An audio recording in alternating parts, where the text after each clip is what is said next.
Okay, today we're going to be talking about 50-50 questions. 50-50 questions are called that because we have two choices, yes or no.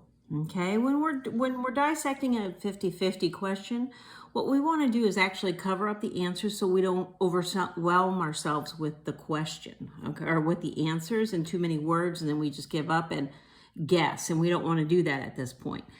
What we'll do is start. At this point, the writer is considering adding the following information, dash, ebooks, audio and video materials, and online journals, dash. Should the writer make this addition here? Okay. Now, when we're dissecting something, this is a descriptive clause, okay, because the dash is that's giving us a clue. When we're looking at what do we know about descriptive clauses, does the ACT and SAT love descriptive clauses or they don't like them? They love them, okay? So let's see if if anything, this would probably be a yes, but let's see if it actually works in the situation to see if it is a descriptive clause. The share of library materials that is in non-print formats is increasing steadily, okay? So we can read the sentence without the descriptive clause and it still makes sense. Now let's see, does ebooks, audio and video materials, and online journals describe non-print formats? Yes, it does. So those two things are saying yes. So we are going to say yes and scribble out the no. Okay. Now, what happens with the 50-50 questions, one is going to sound really tempting and fancy, and you're going to say, oh, that sounds really good. But that's not going to be the answer. It's usually the one that's plain Jane. It's straight to the point. It just explains why it's the correct answer. So in this case, yes, because it provides specific examples of the materials discussed in the sentence. Yeah. Or yes, because it illustrates the reason for the increase mentioned later in the sentence. That one sounds all nice, but that doesn't make sense. It has to be this one. Okay. So again, with 50-50, you cover it up. And you figure out the yes or no, and then you cross out the two that are no or yes. And then you ask the question, which one is the simple, easiest answer versus which one sounds great. Don't get tempted by the one that sounds great and fancy. Just go with the one that answers the question, okay? So that is the first kind, how we answer it. This is how we usually attack a normal question, okay? A normal 50-50 question. So what I like to do, at this point, the writer is considering adding the following sentence. So during 15, what I like to do is I start a little higher up, and then I go a little lower, and then I just read it without adding anything into it. So let's try that technique. I marveled at a replica of a salon or formal living room dating back to the reign of French King Louis the 15th, okay? Built into the dark paneled walls are bookshelves stocked with leather-bound volumes, the couch and the chairs in keeping with the style. Okay, so we're talking about a formal living room, and we're talking about what's in the formal living room, okay? So let's see here. Now, at this point, the writer is considering adding the following sentence right in the middle of what we're talking about. Some scholars argue that the excesses of King Louis XV's reign contributed significantly to the conditions and resulted in the French Revolution. Should we stick all these words right in the middle of a description of a formal living room? I would say no. So let's cross that out, because you're breaking up the flow, right? So no, because it look at here. No, because it interrupts the paragraph's description of the miniature salon. That makes sense, doesn't it? Or no, because it implies the interior designer of the salon had political motivations. That second one sure sounds good, but the plain Jane, it interrupts and disrupts what we were talking about when we were describing the salon. So let's cross that out. Okay, let's go to the next one. Let's try our philosophy on the next one. At this point, the writer is considering adding the following information. Okay, so we are at 26. Okay, so 26. So what was less well known until recently, at least, was how this relationship among sea otters, sea urchins, and kelp forests might help fight global warming. The amount of carbon dioxide in the atmosphere has increased 40%. Okay, a recent study by two professors in the United, So we're talking about global warming, and all of a sudden we're talking about carbon dioxide. Why? It sounds chopped up, doesn't it? So let's go to here and say, okay, so now we're saying, okay, the amount of carbon dioxide in the atmosphere has increased 40% since the start of the Industrial Revolution, resulting in a rise in global temperatures. Okay, so the rise in global temperatures goes back to the fight of global warming. Now we know why they were discussing the amount of carbon dioxide, right? If we didn't add that extra little blurb about that, about the carbon dioxide, we're like, why are you talking about this? I don't understand why we're talking about this. But adding this portion explains why we're talking about the carbon dioxide. So yes, we want to do that, but now let's see why we want to add it. Yes, because it established the relationship between the level of carbon dioxide in the atmosphere and global warming.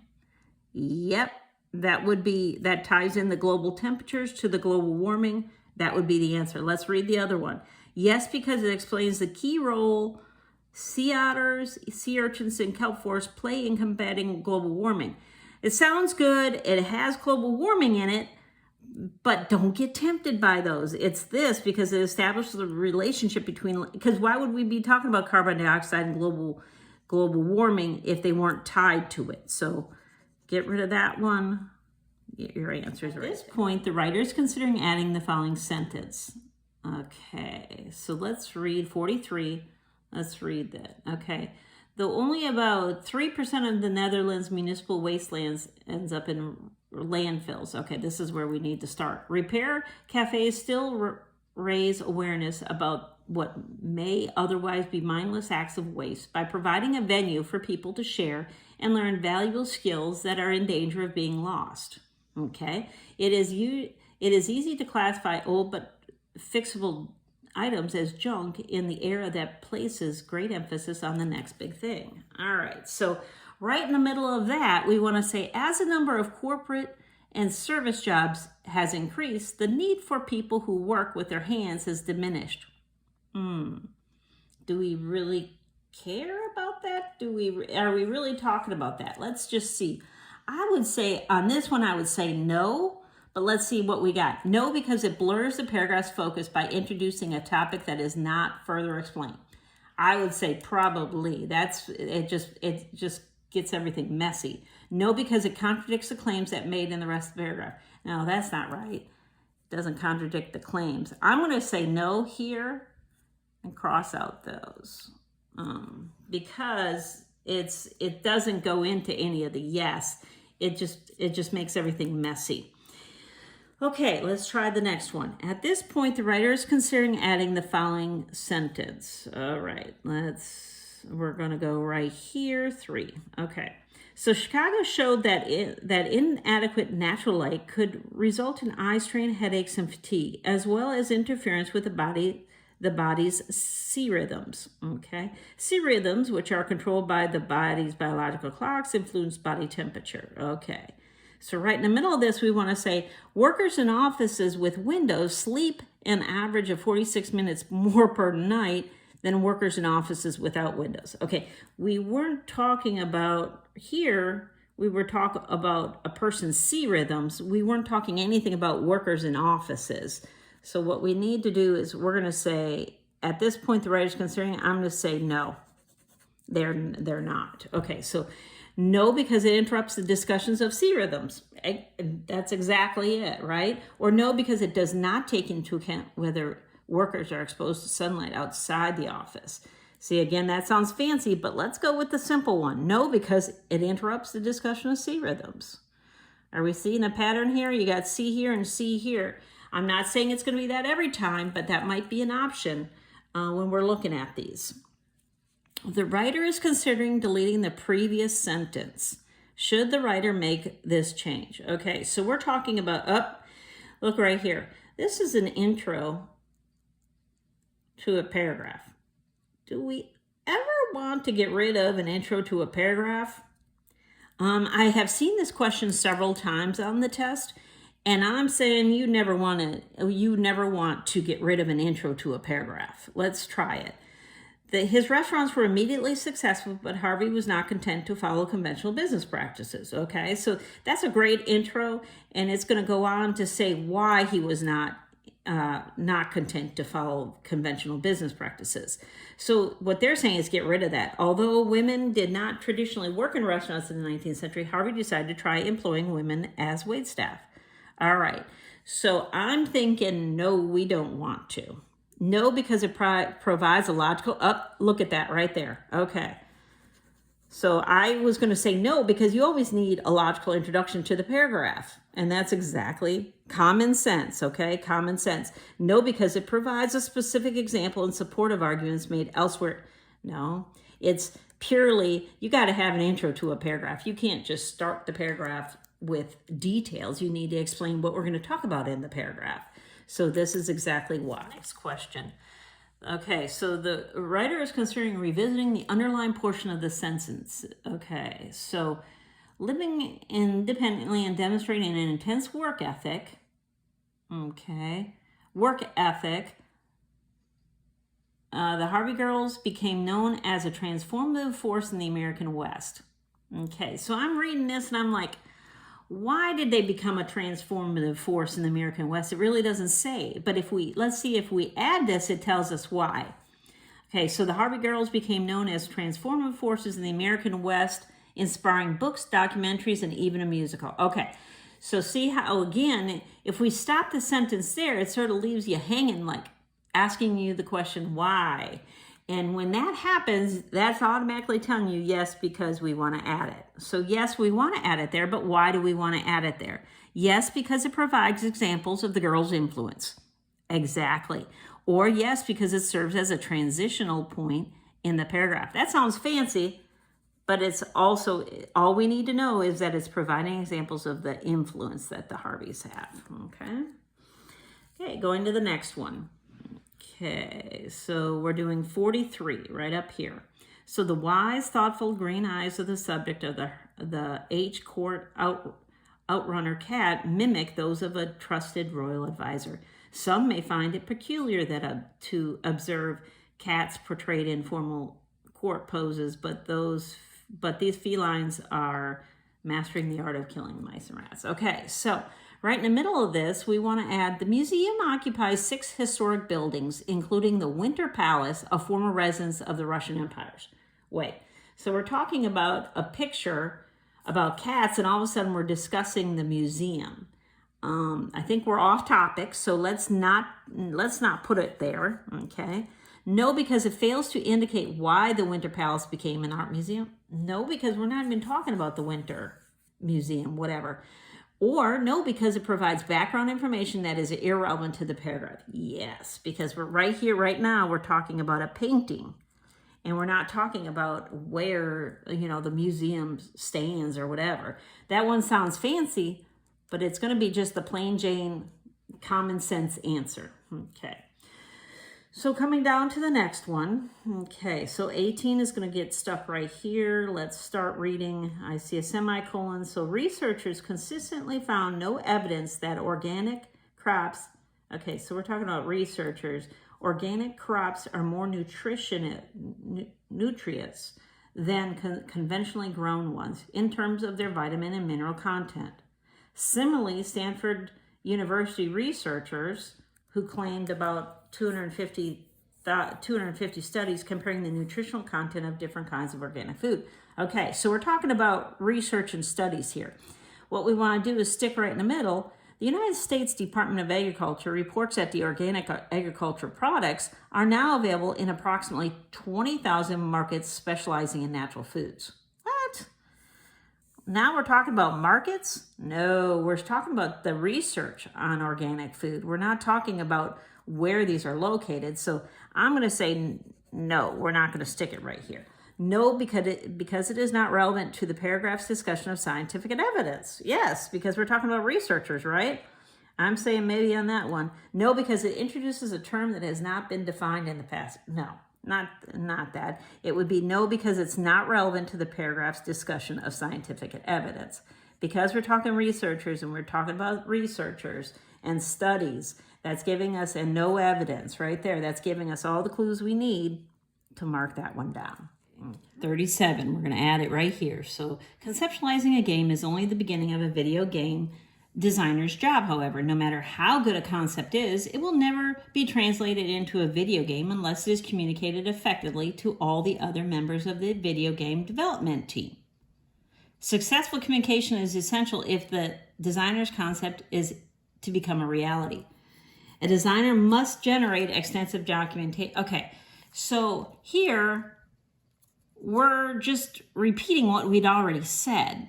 So let's not add it. So I'm going to say no, let's not add it here. No, because it distracts from the focus of the paragraph. No, that's not it. They don't add new stuff. They're just saying the same thing, aren't they? Because they're saying successful communication, and it's never translated into video game unless it's communicated effectively. We're already saying that. No, because it is merely right here. No, because it merely reformulates the thought expressed in the preceding sentence, which preceding means the sentence before. And we just said communicated effectively in successful communication. So it's going to be that one right here. Okay. Next one at this point. Okay, so we are doing 1. Okay.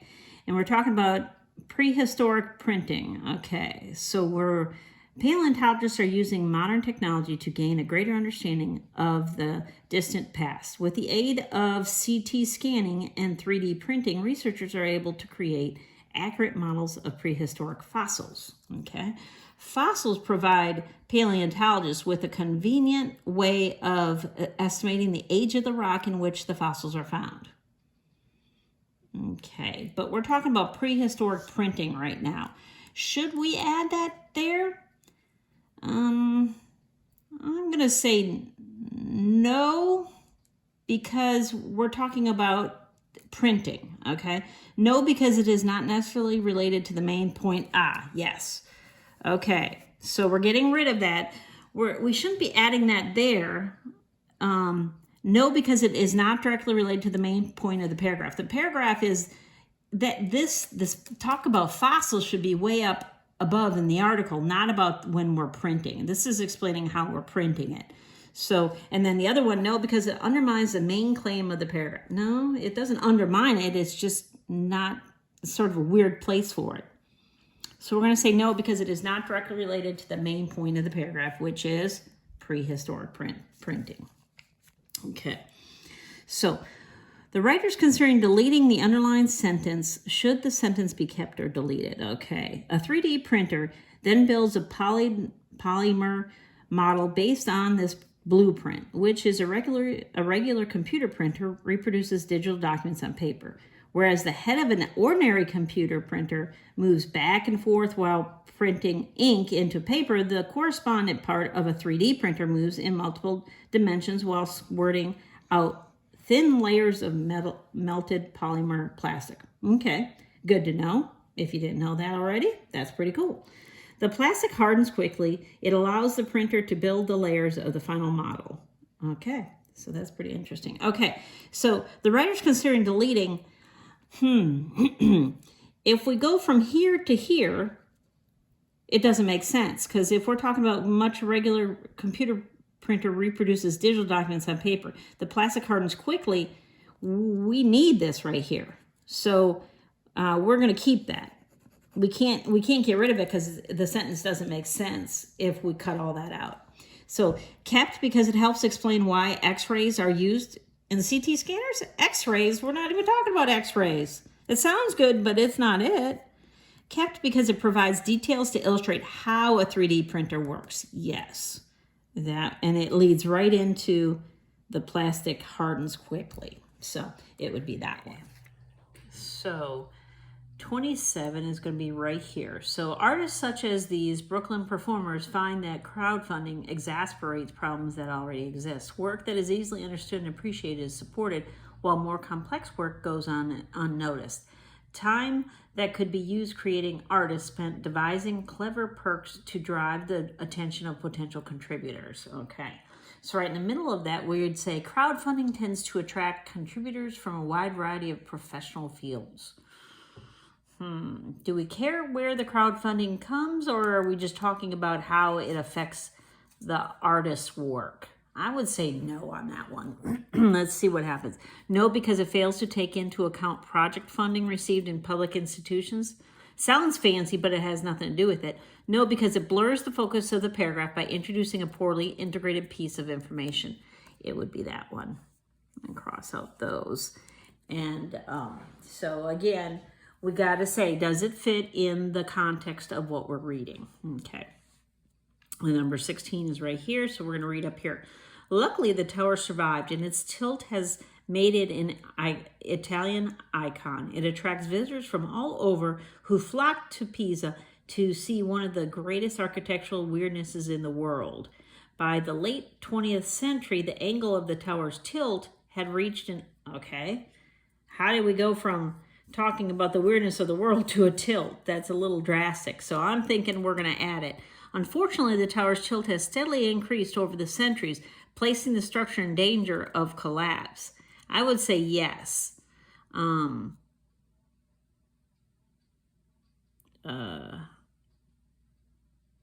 Stop. Okay, so I'm saying yes to this.